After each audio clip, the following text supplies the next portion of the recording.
दोस्तों, आज के इस वीडियो में बीएसएनएल का एक गुड न्यूज़ के बारे में आप सभी को बताने वाला हूँ, लेकिन ओवरऑल ये जो गुड न्यूज़ है, ये बैड न्यूज़ भी हो सकता है।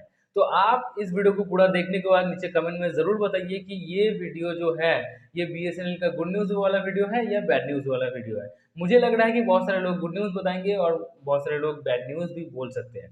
तो आपको क्या लगता है? नीचे कमेंट में आपका राय ज़रूर लिखिएगा।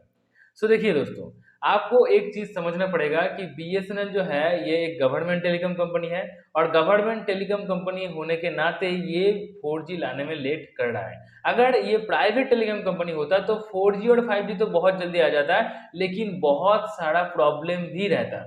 जो लोग बताते हैं कि बीएसएनएल जो है एक ढंग का काम नहीं करता है, बीएसएनएल को बेच देना चाहिए, बीएसएनएल को बंद कर देना चाहिए, बीएसएनएल को प्राइवेट कंपनीज़ के हाथे सौंप देना चाहिए, बीएसएनएल सिम को हमने पोर्ट करा लिया, तो ऐसे करके जो बीएसएनएल को दबा रहे हैं ना, तो इससे जो प्रॉब्लम हो रहा है कि बीएसएनएल का मार्केट शेयर घट रहा है और एक दिन ऐसा आएगा, अभी तो मार्केट शेयर जो है बीएसएनएल का वो 8.8% है। अगर बीएसएनएल का मार्केट 0.1% से भी नीचे चला गया तो गवर्नमेंट को भी मतलब मजबूरी में ये कदम उठाना पड़ेगा कि चलो बीएसएनएल को बंद ही कर देते हैं। अगर ये आपको समझना पड़ेगा कि बीएसएनएल अगर बंद हो जाता है तो क्या प्रॉब्लम हो सकता है। दोस्तों, आपको समझना पड़ेगा कि अगर कोई बॉर्डर एरिया पे नेटवर्क की ज़रूरत है, तो वहाँ पर एक गवर्नमेंट टेलीकॉम कंपनी का ही नेटवर्क का ज़रूरत है। अगर गवर्नमेंट टेलीकॉम कंपनी का नेटवर्क रहेगा, तो वो डेटा वगैरह जो भी है सिक्योर रहेगा, डेटा लीक होने का संभावना नहीं है। बीएसएनएल अगर है तो जो मतलब गवर्नमेंट जो ऑर्गेनाइजेशन है, वहाँ पर अगर कोई ब्रॉडबैंड, कोई लैन कनेक्शन, कोई इंटरनेट यूज़ किया जा रहा है, तो बीएसएनएल का ही यूज़ किया जा रहा है। मतलब एक गवर्नमेंट टेलीकॉम कंपनी का ही यूज़ किया जाना चाहिए, नहीं तो डेटा वगैरह लीक हो सकता है।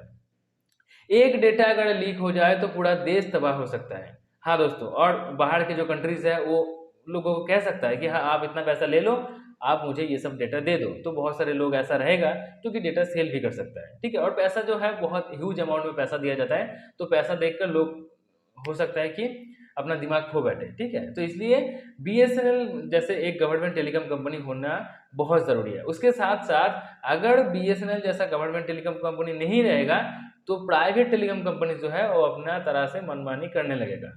दोनों तीनों जितने भी कंपनी है ना, वो सब कुछ मिलकर कोलैबोरेट करके अपना प्राइस हाइक कर देगा, लेकिन कोई कुछ नहीं कर पाएगा। और लोगों को सिम यूज़ करने के लिए प्राइवेट टेलीकॉम कंपनीज़ का ही सिम लेना ही पड़ेगा, क्योंकि 3 या 2 कंपनी अगर इंडिया पे रहेगा और लोग तो फ़ोन यूज़ करेंगे ही करेगा, फ़ोन ऐसा यूज़ नहीं करेगा ऐसा तो नहीं होगा ना, तो फ़ोन करेगा ही यूज़ और सिम भी यूज़ करना पड़ेगा। 2 कंपनी अगर रहेगा या 1 कंपनी अगर रहेगा प्राइवेट कंपनी, तो अपने हिसाब से एक चिड़िया बिज़नेस शुरू कर देगा, तो उसके हिसाब से ही सिम वगैरह लेना पड़ेगा, उसके हिसाब से ही प्लान्स को रिचार्ज करना पड़ेगा। तो इसीलिए भी एक गवर्नमेंट टेलीकॉम कंपनी होना बहुत ज़रूरी है।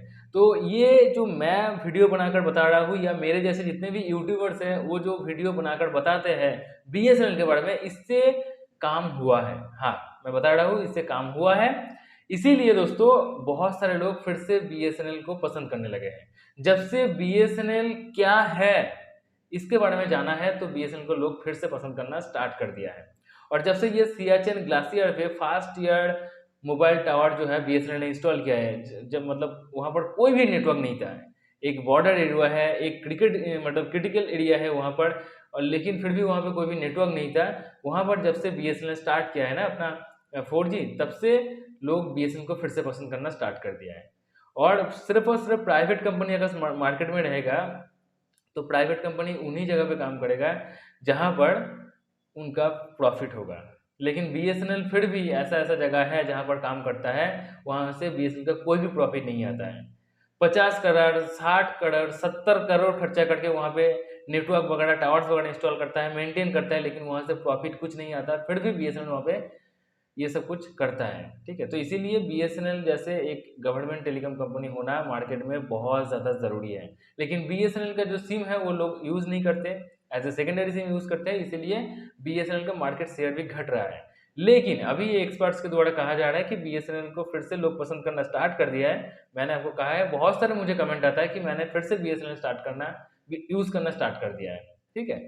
तो 2 महीने या 3 महीने के अंदर बीएसएनएल का जो मार्केट शेयर है, ये 9% से ऊपर चला जाएगा।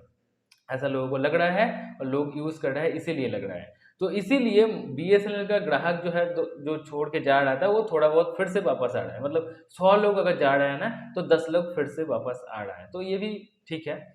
लेकिन यहाँ पे आपको समझना पड़ेगा कि बीएसएनएल का जो लोग आ रहे हैं उसके लिए भी बीएसएनएल का रेवेन्यू जनरेट हो रहा है और आगे से बहुत ज़्यादा। यस, आपको ये सुनकर खुशी होगा कि 2022 में बीएसएनएल का 16,809 करोड़ का टोटल रेवेन्यू था, ठीक है। लेकिन अभी 2023 के फाइनेंशियल ईयर में 19,127 करोड़ का टोटल रेवेन्यू हुआ है, मतलब यहाँ पे रेवेन्यू जो है बहुत ज़्यादा बड़ा है, ठीक है। 3-3.5 करोड़ का ज़्यादा यहाँ पे हो चुका है।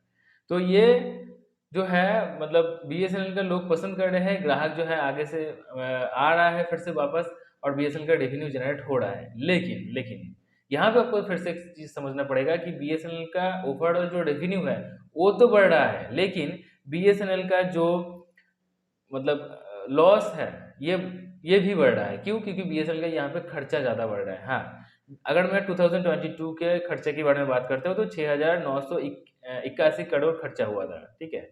और 2023 में 8,861 करोड़ खर्चा हुआ है, ठीक है। तो यहाँ पर बीएसएनएल जो है लॉस कर रहा है, तो रेवेन्यू जनरेट आगे से ज़्यादा हो रहा है, लेकिन लॉसिंग मतलब खर्चा का अमाउंट भी बढ़ रहा है। जितना रेवेन्यू बढ़ रहा है उतना मतलब खर्चा नहीं हो रहा, उससे भी ज़्यादा खर्चा हो रहा है, ठीक है, समझ रहे हैं ना आप। तो इसीलिए लॉस भी हो रहा है। तो एक तरह से आप ये खुशी मना सकते हैं कि बीएसएनएल का रेवेन्यू बढ़ रहा है, बीएसएनएल का ग्राहक फिर से वापस आ रहा है, और आप ये भी समझ सकते हैं कि बीएसएनएल का खर्चा ज़्यादा होने के कारण जो बीएसएनएल का लॉसिंग अमाउंट है वो बढ़ रहा है। तो ओवरऑल बीएसएनएल अभी भी लॉस में ही है, लेकिन ये एक्सपर्ट्स के द्वारा कहा गया है कि 2025 तक बीएसएनएल फिर से एक हरा भरा कंपनी बन जाएगा, 10% से ज़्यादा मार्केट शेयर हो जाएगा और बीएसएनएल का जो ग्राहक है वो आगे से फिर से वापस आ जाएगा, बीएसएनएल 4G भी लॉन्च कर देगा। तो ये सब कुछ कहा जा रहा है। आपको इस बारे में क्या लग रहा है, क्यों बीएसएनएल का खर्चा इतना ज़्यादा हो रहा है, इसके बारे में आप नीचे कमेंट में ज़रूर बताइए, और ये गुड न्यूज़ है या बैड न्यूज़ है आपके लिए, ये भी ज़रूर